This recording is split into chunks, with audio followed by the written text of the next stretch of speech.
Welcome to Act Out. I'm Eleanor Goldfield, and this is your tipping point.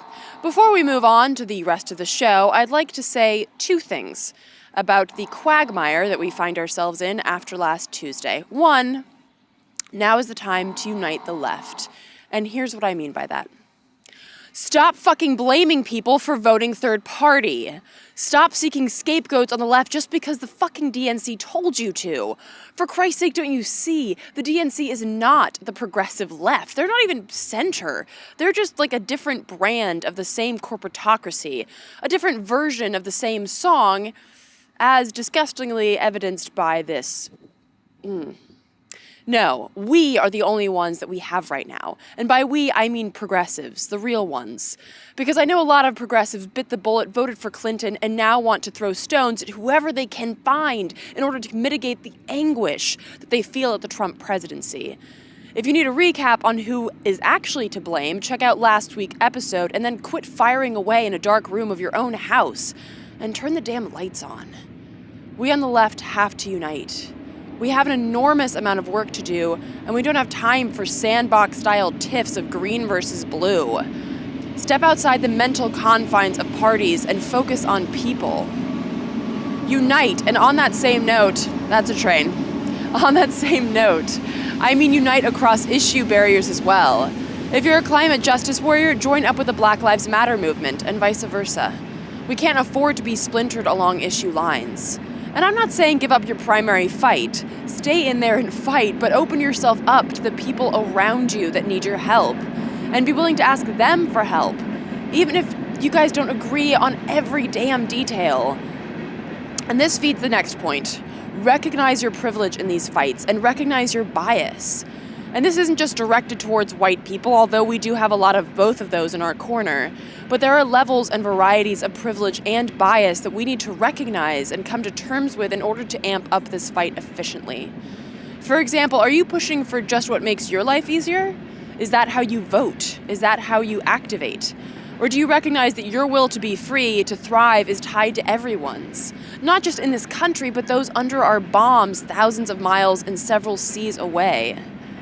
Challenge yourself to think critically and independently. Oppose your own viewpoints so that you never stagnate in a comfort zone of your own illusions. And finally, don't let up. I know there have been anti-Trump protests around the country, and that's great. But what's next? So he's not your president. Fine. What are we going to do about it outside of arguing the point of his presidency? Let not your presence in the streets after the election be just one quick reactionary shot that then pushes you to check off your activism box and go back to sleep. Stay in that space that makes you angry. Channel that anger and don't let it subside just because you experienced the high, the catharsis of a rowdy night in the streets. Action is nothing without longevity. Keep the movements going and keep the movements growing.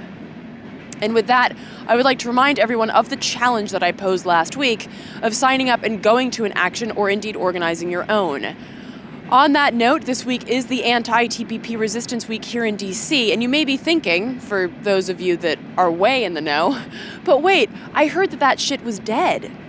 Yes, the word has come from on high that they're not going to try for right now with the TPP, and that is a fucking victory.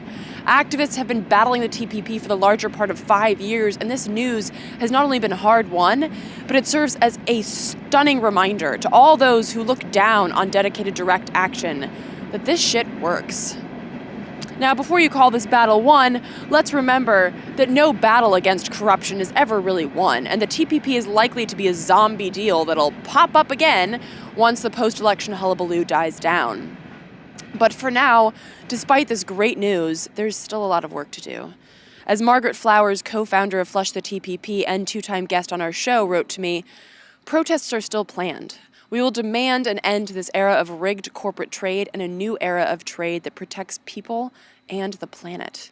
We will protest the DAPL on Tuesday, and we will protest the RNC and DNC on Wednesday to say that the plutocracy is over, and the people will now set the political agenda. So there you have it. Make your victory lap the marching route and keep fighting. For those of you not here in DC, there is much to be done in your home, and you can learn more about that at the link below. There are also ongoing actions in solidarity with the Standing Rock resistance, indeed one of which happened here just yesterday, targeting the Army Corps of Engineers. Wherever you are, you can join this solidarity movement by targeting financial or indeed dirty energy institutions involved in the project. For more info on that, visit nodaplsolidarity.org.